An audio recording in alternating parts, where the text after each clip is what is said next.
తిరుమలలో ఏకాంత సేవ తర్వాత విమాన ప్రాకారంలో భక్తులు ఎందుకు ప్రదక్షిణ చేయకూడదు? నిజంగా ఆ టైంలో దేవతలు వస్తారా? వెంకటేశ్వర స్వామి వారు కలియుగం కంటే ముందు నుంచే తిరుమల కొండపై ఉన్నారా? మరి ద్వాపర యుగంలో స్వామివారి గుడిని ఎవరు నిర్మించారు? అయితే యుగాంతం ఎలా సంభవించింది? మరి యుగాంతం వచ్చినప్పుడు స్వామివారి విగ్రహం ఎక్కడుంది? మరి దేవాలయం ఏమైంది? తిరుమల ప్రధాన అర్చకుడిని ఎలా నియమిస్తారు? ఎలాంటి నియమాలున్నాయి? గర్భగుడిలో స్వామివారికి ఎన్ని విగ్రహాలున్నాయి? నిజంగా స్వామివారి మూల విరాట్కి శంఖ చక్రాలు నామాలు లేవా? స్వామివారు అడుగు ముందుకు వేసినట్లుగా విగ్రహంలో ఉంటుందా? తిరుమల వెంకటేశ్వర స్వామి అభిషేకంలో పెరుగు, తేనె, కొబ్బరి నీళ్లు ఎందుకు ఉపయోగించరు? మలై గుడారం స్వామివారి విగ్రహంపై ఎందుకు ఉంచుతారు? తిరుమలలో ప్రతి 12 సంవత్సరాలకు ఒకసారి జరిగే అష్టబంధన మహాసంప్రోషణ ఎందుకు చేస్తారు? స్వామివారికి అష్టబంధనం ఎలా చేస్తారు? తిరుమల గర్భగుడి విమానమునకు బంగారు తాపడం జరిగినప్పుడు భక్తులు స్వామివారిని ఎలా దర్శించుకున్నారు? ఇప్పుడు మనం వైకుంఠ ప్రదక్షిణ మార్గంలో చూస్తున్న లోపలి వైపు గోడ నిజ గర్భాలయ గోడ కాదా? మనమిప్పుడు బయట చూసే ఫోటోలు, వీడియోలు నిజమైన తిరుమల వెంకటేశ్వర స్వామివి కాదు అని తెలుసా? ఇలాంటి మరెన్నో విషయాలను ఈ వీడియోలో తెలుసుకుందాం. వీడియోని పూర్తి వరకు చూసి లైక్ చేసి మా ఛానల్ ని సబ్స్క్రైబ్ చేసుకోండి. తిరుమలలో ఏకాంత సేవ తర్వాత విమాన ప్రాకారంలో భక్తులు ఎందుకు ప్రదక్షిణ చేయకూడదు? నిజంగా ఆ టైంలో దేవతలు వస్తారా? అవును, తిరుమల తిరుపతి వెంకటేశ్వర స్వామి ఆలయంలో ప్రతిరోజు జరిగే ఏకాంత సేవ తర్వాత బ్రహ్మాది దేవతలందరూ వచ్చి స్వామివారిని పూజిస్తారని అందరూ నమ్ముతారు. దీనికోసం తెల్లవారుజామున ఆరాధన సమయంలో ఆకాశగంగ తీర్థము నుంచి తెచ్చిన నీటిని ఒక పెద్ద బంగారు బిందెలో నింపి ఉంచుతారు. ఆ నీటిని స్వామివారి కుడి చేతికి తాకిస్తారు. అందులో తులసి ఆకులను వేసి ఉంచుతారు. అలాగే చందనమును కూడా సిద్ధం చేసి ఉంచుతారు. ఏకాంత సేవ అనంతరం బంగారు వాకిలి తలుపులు మూసివేసిన తరువాత బ్రహ్మాది దేవతలందరూ వచ్చి స్వామివారిని పూజిస్తారని వీటిని సిద్ధం చేస్తారు. ఇదే నీటిని ఉదయం సుప్రభాత సేవా సమయంలో బ్రహ్మతీర్థంగా భక్తులకి అందజేస్తారు. ఇందుకే ఏకాంత సేవ తర్వాత విమాన ప్రాకారంలో ప్రదక్షిణం చేయకూడదని ఆలయంలో నియమం ఉంది. ఎందుకంటే ఆ సమయంలో స్వామివారిని పూజించడానికి వచ్చే దేవతలకు భంగం కలగకుండా ప్రదక్షిణలు ఆ సమయంలో చేయకూడదని శాసనం చేయబడింది. వెంకటేశ్వర స్వామి కలియుగం కంటే ముందు నుంచే తిరుమల కొండపై ఉన్నారా? అవును, అది ద్వాపర యుగం నాటి చివరి క్షణాలు. దుష్ట శిక్షణార్థం ధర్మ సంస్థాపన కోసం తాను ధరించిన శ్రీకృష్ణావతారం సమాప్తం చేయవలసిన అవసరం వచ్చిందని ఆ శ్రీమన్నారాయణుడు సంకల్పించాడు. ఒకరోజు శ్రీకృష్ణ పరమాత్మ తాను భూలోకానికి వచ్చిన పని నెరవేరిందని, ఇక అవతార సమాప్తికి తరుణం ఆసన్నమైందని భావించి యోగ నిద్రలో నేల మీద పడుకొని కాలు మీద కాలు వేసుకొని ఉండగా స్వామివారి పాదాలను చూసి ఆ బోయవాడు లేడి అనుకొని బాణాన్ని వేస్తాడు. ఆ బాణం పాదాలకు తగిలిన వెంటనే ఒక్కసారిగా 1000 సూర్యులు ఒకేసారి ఉదయించారా అన్నట్టుగా ఒక పెద్ద కాంతి ఉద్భవించింది. అదే సమయంలో బ్రహ్మాది దేవతలు ఆ శ్రీకృష్ణుడి దర్శనం కోసం వచ్చారు. ఆ కాంతి పుంజం వైకుంఠం దాటి సూర్యమండలం చేరుకుంది. దేవతలందరూ స్వామి దర్శనం కోసం ప్రార్థించగా అప్పుడు అశరీరవాణి ఇలా అన్నది: ఓ దేవతలారా, నా అవతారం సమాప్తమైనది. నేను ఈ భూమిపై శ్రీనివాసుడి అవతారంలో శిలారూపంలో అవతరిస్తాను. యుగాంతం వరకు నేనిక్కడనే నివసిస్తాను. కనుక మీరు చేసే ప్రార్థనలు యథావిధిగా భూలోకంలోనే చేయండి అని ఆజ్ఞాపిస్తాడు. ఇది నిజమని తెలియజేసేదే మనం ఇంతకుముందు చెప్పుకున్నట్లుగా బ్రహ్మాది దేవతలు వచ్చి స్వామివారిని పూజిస్తారు అనే దానికి నిదర్శనం. అంటే వెంకటేశ్వర స్వామివారు కలియుగం కంటే ముందు నుంచే తిరుమల కొండపై ఉన్నారు. మరి ద్వాపర యుగంలో స్వామివారి గుడిని ఎవరు నిర్మించారు? ఆ సమయంలో దేశాన్ని సూర్యవంశ రాజైన శంకనుడు అనే మహారాజు పాలిస్తుండేవాడు. అతడు విష్ణు భక్తుడు. అతడికి ఒక చిరకాల కోరిక ఉండేది. సూర్యచంద్రులు ఉన్నంత వరకు ఆ శ్రీమన్నారాయణుడికి నేను చేసిన కైంకర్యం స్థిరంగా ఉండాలని ఒక గొప్ప కోరిక ఉండేది. ఆ కోరిక నెరవేరాలంటే వెంకటాచలం వెళ్లి అక్కడ స్వామివారి పాదాలపై దృష్టి పెట్టి తపస్సు చేయమని వశిష్ఠ మహర్షి చెబుతారు. ఆ శంకన మహారాజు వెంకటాచలం చేరి తపస్సు చేయసాగాడు. అదే సమయంలో స్వామివారిని దర్శించాలని అగస్త్య మహర్షి కూడా తపస్సు చేస్తున్నాడు. వీరిద్దరి తపస్సుకు సంతోషించి ఆ వెంకటేశ్వర స్వామి ప్రత్యక్షమయ్యారు. అప్పుడు వెంకటేశ్వర స్వామి ఇలా అన్నారు: ఓ రాజా, నేను అర్చరూపంలో వెలిసిన స్థానంలో కేవలం బ్రహ్మాది యోగేంద్రులు మాత్రమే నన్ను దర్శించగలరు. రాబోయే కలియుగంలో విగ్రహారాధన చేయడమే మంచిది. అందుచేత నీవు నా విగ్రహం సురక్షితంగా ఉండడం కోసం ఆలయాన్ని నిర్మించమని చెబుతాడు. ఆ రాజు కూడా ఆ విధంగానే ఆలయాన్ని నిర్మించాడు. ఈ విధంగా వెంకటేశ్వర స్వామి కోరిక మేరకు ద్వాపర యుగంలోనే శంకనుడు ఆలయాన్ని నిర్మించాడు. అయితే యుగాంతం ఎలా సంభవించింది? కొంతకాలం గడిచిన తర్వాత యుగాంతం వచ్చింది. ఆ ప్రళయం ఎలా ఉంటుందో తెలుసా? సనాతన ధర్మ కాల నిర్ణయం ప్రకారం బ్రహ్మకి ఒక రోజుకి 2 కల్పములు. ఒక కల్పంలో 14 మన్వంతరాలుంటాయి. ఒక మన్వంతరంలో 30.672 కోట్ల సంవత్సరాలుంటాయి. ఈ ప్రళయం బ్రహ్మకి రాత్రి సమయంలో సంభవిస్తుంది. సుమారు 100 సంవత్సరాల వరకు భూమండలమంతా తీవ్రమైన కరువు సంభవిస్తుంది. సూర్యుడు కురిపించే నిప్పు వల్ల భూమిపై ఉన్న అన్ని బూడిదలా మారిపోయాయి. తర్వాత చాలా రోజుల వరకు వర్షాలు కురిశాయి. రాత్రి సమయంలో ఉన్న భూమి మొత్తం కరిగిపోయి పాతాళంలోకి ప్రవేశిస్తుంది. మరి యుగాంతం వచ్చినప్పుడు స్వామివారి విగ్రహం ఎక్కడుంది? మరి దేవాలయం ఏమైంది? యుగాంతం సంభవించిన కొంతకాలానికి కలియుగం మొదలైంది. కొంతకాలం గడిచిన తర్వాత చెంగలవాయి అనే ఒక బ్రాహ్మణుడు ఉండేవాడు. అతడు శ్రీకృష్ణుడికి పరమ భక్తుడు. అతడికి ఒక కోరిక ఉండేది. ఎప్పటికైనా విష్ణువుని శ్రీకృష్ణుడి రూపంలో తనివి తీరా దర్శించాలని. దానికోసం అతను తపస్సు చేయడం ప్రారంభించాడు. అప్పుడు శ్రీకృష్ణుడు కొద్ది క్షణాలు మాత్రమే దర్శనమిస్తాడు. చెంగలవాయి సంతృప్తి చెందక శ్రీకృష్ణుడినే ధ్యానిస్తూ అలాగే పడుకున్నాడు. అప్పుడు ఆ శ్రీ మహావిష్ణువు కలలో కనిపించి, నీ తపస్సు వల్ల నేను సంతోషించాను, నువ్వు పరిపూర్ణంగా నా అనుగ్రహాన్ని పొందావు అని అన్నాడు. తరువాత తక్షణమే నువ్వు వెంకటాచలం వెళ్ళు. గత యుగంలో నిర్మించిన శ్రీనివాసుని ఆలయం యుగాంతం వల్ల శిథిలమైంది. విగ్రహము చింత చెట్టు కింద ఒక పుట్టలో భద్రంగా ఉంది. నీకు తోడుగా రంగదాసుడనే భక్తుడు కూడా వస్తాడు. ఇద్దరు కలిసి నన్ను ఆరాధించండి అని అంటాడు. ఆ చింత చెట్టు కింద పుట్ట ఎక్కడ ఉండేదో తెలుసా?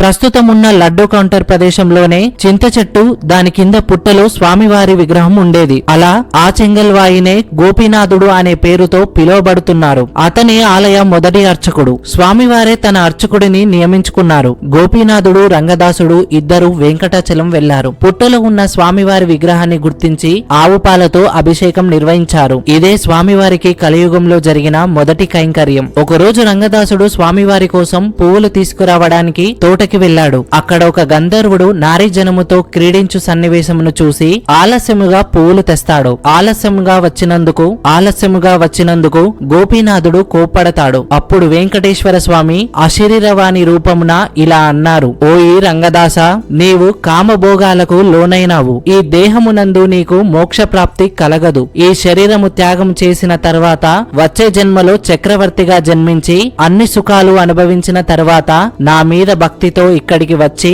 అనేక కైంకర్యాలు చేస్తావని అన్నారు. ఆ రంగదాసుడే వచ్చే జన్మలో తొండమాన్ చక్రవర్తిగా జన్మించి స్వామివారి కోసం అనేక కైంకర్యాలు చేశాడు. తిరుమల ప్రధాన అర్చకుడిని ఎలా నియమిస్తారు? ఎలాంటి నియమాలున్నాయి? సర్వకార్యములను గురువు ద్వారా పొందినవాడు, వేదాన్ని అధ్యయనం చేసిన బ్రాహ్మణుడు, సతీ సమేతుడైన గృహస్థుడు, సంతానమును కలిగినవాడు, ఇంద్రియాలను జయించినవాడు, కరుణ స్వభావము కలిగినవాడు, నిత్యము ధ్యానం చేసేవాడు ప్రధాన అర్చకుడిగా నియమిస్తారని ఆగమ శాస్త్రంలో ఉంది. తిరుమల గర్భగుడిలో స్వామివారికి ఎన్ని విగ్రహాలున్నాయి? ఆగమ శాస్త్రంలో బేరం అంటే విగ్రహం, ధ్రువం అంటే కదిలించడానికి వీలు లేని అని అర్థం. అంటే మూల విరాటు అని. గర్భగుడిలో కేవలం ధ్రువబేరాన్ని మాత్రమే స్థాపించాలంటే అది బ్రహ్మస్థానంలో లేదా దైవిక స్థానంలో ప్రతిష్ఠించాలి. ఇక ఆలయంలో లోహంతో చేసిన మూల విరాటుకి నకలు ప్రతిమ అయిన కౌతుక బేరంతో కలిపి ప్రతిష్ఠించాలంటే అప్పుడు కౌతుక బేరం బ్రహ్మస్థానంలో ఉంటుంది. ధ్రువబేరం మాత్రం దైవిక భాగంలో కొద్దిగా వెనుకకు ప్రతిష్ఠింపబడుతుంది. ఎందుకంటే ఏ ఆలయంలో అయినా కౌతుక బేరం ప్రతిష్ఠించబడితే కర్మార్చన అంతా ఆ బేరానికే జరపాలి. అందుకే కౌతుక బేరాన్ని బ్రహ్మస్థానంలో ప్రతిష్ఠించాలి. తిరుమలలో శ్రీవారి గర్భగృహంలో ధ్రువబేరం, కౌతుక బేరం అయిన శ్రీ భోగ శ్రీనివాసమూర్తి ఉన్నారు కాబట్టి బ్రహ్మస్థానంలో శ్రీ భోగ శ్రీనివాసుడు, ఆయన వెనక దైవిక భాగంలో మూల విరాటు ఉన్నారు. అలాగే గర్భగృహంలో స్వామివారు ధ్రువబేరంలో కొలువైన మూల విరాట్, కౌతుక బేరంలో కొలువైన శ్రీ భోగ శ్రీనివాసమూర్తి, ఉత్సవ బేరంలో కొలువైన శ్రీదేవి భూదేవి సమేత శ్రీ మలయప్ప స్వామి, స్వపన బేరంలో కొలువైన శ్రీదేవి భూదేవి సమేత శ్రీ ఉగ్ర శ్రీనివాసమూర్తి, బలిబేరంలో కొలువైన శ్రీ కొలువు శ్రీనివాసమూర్తి పూజలు అందుకుంటున్నారు. నిజంగా స్వామివారి మూల విరాట్కి శంఖ చక్రాలు నామాలు లేవా? అవును, స్వామివారి విగ్రహంలో ఎలాంటి శంఖ చక్రాలు లేవు. తర్వాత కొంతకాలానికి బంగారు పూత పూయబడిన రాగి రేకుతో చేసిన శంఖ చక్రాలు స్వామివారికి అలంకరించారు. దీనికి కారణం పూర్వం తొండమాన్ చక్రవర్తికి వసుదానుడికి జరిగిన యుద్ధంలో శ్రీ వెంకటేశ్వర స్వామి తన శంఖ చక్రాలను తొండమానుడికి ఇచ్చినట్లు, యుద్ధం పూర్తయిన తర్వాత వాటిని స్వీకరించడానికి నిరాకరించినట్లు వెంకటాచల మహత్యం తెలుపుతుంది. అందుకనే స్వామివారు శంఖచక్ర ఆయుధాలు లేకుండానే తిరుపతిలో కొలువై ఉన్నారు. అలాగే స్వామివారికి విగ్రహగతంగా ఎటువంటి నామచిహ్నం లేదు. అయితే అలంకరణలో భాగంగా స్వామివారికి నామం అలంకరిస్తారు.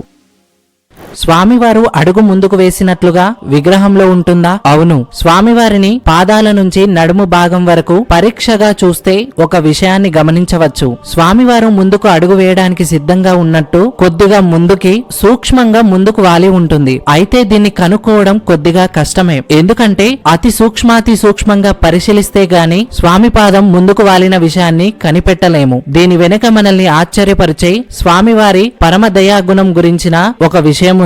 శ్రీవైకుంఠాన్నైనా విడిచి ఉంటాను గాని నా భక్తులను విడిచి ఒక్క క్షణం కూడా ఉండను అని స్వామివారు అన్నారట. అలా స్వామివారు తన ప్రియభక్తులను రక్షించడానికై సదా సిద్ధంగా అప్రమత్తతో ఉంటాను అని సందేశమిచ్చినట్లు. అందుకే స్వామివారి రెండు పాదాలను పరీక్షగా చూస్తే కుడి పాదము కొద్దిగా ముందుకి అడుగు వేసినట్లుగా ఉంటుంది. తిరుమల వెంకటేశ్వర స్వామి అభిషేకంలో పెరుగు, తేనె, కొబ్బరి నీళ్లు ఎందుకు ఉపయోగించరు? తిరుమల ఆలయ సాంప్రదాయం ప్రకారం స్వామివారికి కేవలం గోక్షీరంతో మాత్రమే అభిషేకం చేస్తారు. ఇతర ఆలయాలలో లాగా పెరుగు, తేనె, కొబ్బరి నీళ్లు లాంటివి మూల విరాట్ అభిషేకంలో ఉపయోగించరు. ఇది బింబ పరిరక్షణార్థం ఆచరింపబడుతున్న నియమం. స్వామివారికి పునుగు తైలం పూసిన తర్వాత పాలతో అభిషేకం చేస్తారు కనుక పాల బిందువులు విగ్రహాన్ని అంటిపెట్టుకోకుండా కిందికి జారిపోయి విగ్రహం పరిశుభ్రంగా ఉంటుంది. ఇదొక రకమైన విగ్రహ పరిరక్షణ విధానం.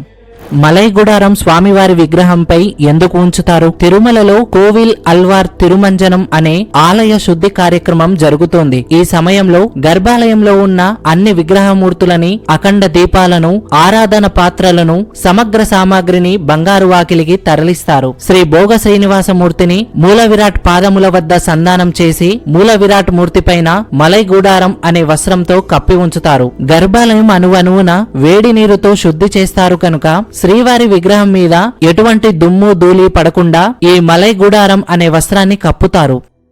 తిరుమలలో ప్రతి 12 సంవత్సరాలకు ఒకసారి జరిగే అష్టబంధన మహాసంప్రోషణ ఎందుకు చేస్తారు? స్వామివారికి అష్టబంధనం ఎలా చేస్తారు? తిరుమల క్షేత్రంలో ప్రతి 12 సంవత్సరాలకు ఒకసారి అష్టబంధన మహాసంప్రోషణ జరుగుతుంది. ఇది 5 రోజుల పాటు జరుగుతుంది. ఈ సంప్రోషణ సమయంలోనే ఆలయంలో ఎక్కడైనా చిన్నపాటి మరమ్మతులు చేయవలసి వస్తే అవి పూర్ణాహుతి లోపల పూర్తి చేసే సాంప్రదాయం ఉంది. 1970లో గర్భాలయంలో బండలను సమతలంగా చేశారు. అలాగే నీరు వెళ్లడానికి ఒక సోమసూత్రాన్ని మహాసంప్రోషణలో భాగంగా ఏర్పాటు చేశారు. ఈ 5 రోజుల సంప్రోషణలో 4వ రోజు సాయంత్రం మహాశాంతి తిరుమంజనం అనే వైదికమైన అభిషేకం నిర్వహించబడుతోంది. ఈ అభిషేకం మూల విరాట్టుతో పాటు ఒకేసారి పంచబేరాలకు, ఆలయంలోని ఇతర మూర్తులకు అభిషేకాన్ని నిర్వహిస్తారు. కేవలం ఈ ఒక్క సందర్భంలో మాత్రమే స్వామివారి ధృవబేరానికి పాలు, పెరుగు, తేనె, కొబ్బరి నీళ్లు, పసుపు, చందనంతో మహాశాంతి అభిషేకం జరుగుతోంది. ప్రతి శుక్రవారం కేవలం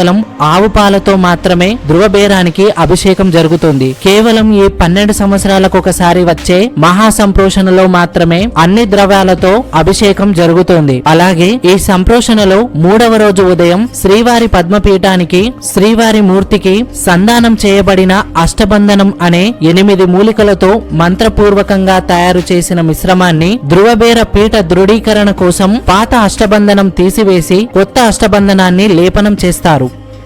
తిరుమల గర్భగుడి విమానమునకు బంగారు తాపడం చేసినప్పుడు భక్తులు స్వామివారిని ఎలా దర్శించుకున్నారు? 1957, 1958 సంవత్సర కాలంలో ఆనంద నిలయం అంటే గర్భగృహం విమానమునకు బంగారు తాపడం కోసం విమాన సంప్రోక్షణ నిర్వహించారు. ఆగమ శాస్త్రం ప్రకారం ఆలయంలో ఏవైనా మరమ్మతులు దీర్ఘకాలం చేయవలసి వస్తే అప్పుడు మూల విరాట్లోని కలను అంటే సాన్నిధ్య శక్తిని ఒక అత్తి కొయ్యతో చేసిన శ్రీవారి విగ్రహంలోకి ప్రవేశపెట్టి ప్రధాన ఆలయం దేవాలయమునకు పక్కన అనువైన ప్రదేశంలో బాలాలయం అనే పేరుతో తాత్కాలిక గర్భగృహాన్ని నిర్మించి అందులో ఈ అత్తికొయ్యతో చేసిన వెంకటేశ్వర స్వామిని ప్రతిష్ఠిస్తారు. కైంకర్యాలు ఆరాధనలన్నీ యథావిధిగా బాలాలయంలోనే జరుపుతారు. కానీ స్వామివారు స్వయంగా వెలిసారు కావున మూల విరాట్ సన్నిధిలో కూడా అన్ని కైంకర్యాలు మంత్రరహితంగా జరుగుతాయి. అందుకే ఈ సందర్భంలో చేసే ఆరాధనలకి మూగతోమాల సేవ అని అంటారు. అంటే కేవలం క్రియాభాగం మాత్రం చేసి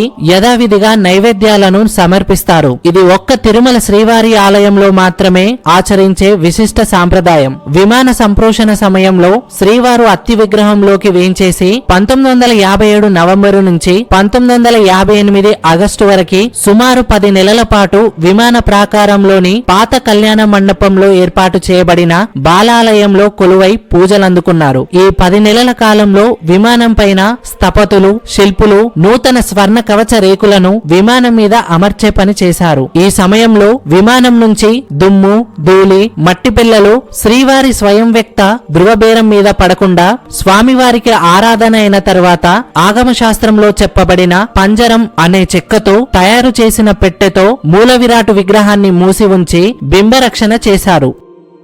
గర్భాలయం బయటివైపు ఉన్న గోడలు నిజమైన గర్భాలయ గోడలు కాదా? అవును. తిరుమల శ్రీవారి ఆలయ నిర్మాణంలో ఒక విశేషం ఉంది. అదేంటంటే గర్భాలయ బయటివైపు గోడలు శాశ్వతంగా చూడడానికి వీలులేని విధంగా మూసివేయబడినవి. ఇప్పుడు మనం వైకుంఠ ప్రదక్షిణ మార్గంలో చూస్తున్న లోపలి వైపు గోడ నిజ గర్భాలయ గోడ కాదు. అసలు విషయం ఏంటంటే శ్రీ భోగ శ్రీనివాసమూర్తికి చెందిన శాసనం నిజ గర్భాలయ బయటి గోడలపై చెక్కబడి ఉంది. గర్భాలయ జీర్ణోద్ధారణ జరిగిన 12వ శతాబ్దంలో ఈ శాసనమును అప్పటి రాజైన వీర నరసింగ యాదవరాయలు ముందు చూపుతో విమాన ప్రాకారం లోపలి గోడలపై ఉత్తరం వైపు చెక్కించారు. మనం ఇప్పుడు బయట చూస్తున్న తిరుమల వెంకటేశ్వర స్వామి ఫోటోలు, వీడియోలు నిజమైనవి కావు. స్వామివారిని ఇప్పటి వరకు ఒక ఫోటో గాని వీడియో గాని తీయలేరు. తీయకూడదని కఠిన నియమం ఉంది. సాక్షాత్తు దేవుడే నిలిచిన ప్రదేశం అది. ఆ దైవ శక్తిని ఫోటోలలో, వీడియోలలో తీయకూడదు. మరి ఇప్పుడు మనం చూసేవన్నీ అలిపిరి మెట్ల మార్గంలో ఉన్న నమూనా ఆలయంలో తీసినవి. ఈ నమూనా ఆలయం నిర్మించక ముందు చిత్రకారులు స్వామివారిని చూసి ఆ తర్వాత స్వామిని తలుచుకొని గీసిన ఊహా చిత్రాలు అంతేకాని బయట కనిపించే ఒక్క ఫోటో కూడా ఒరిజినల్ కాదు. వెంకటేశ్వర స్వామిని చూడాలంటే స్వామి అనుగ్రహంతో తిరుమల కొండకి వెళ్లి దర్శించుకొని రావాలి అంతే. ఓం నమో వెంకటేశాయ.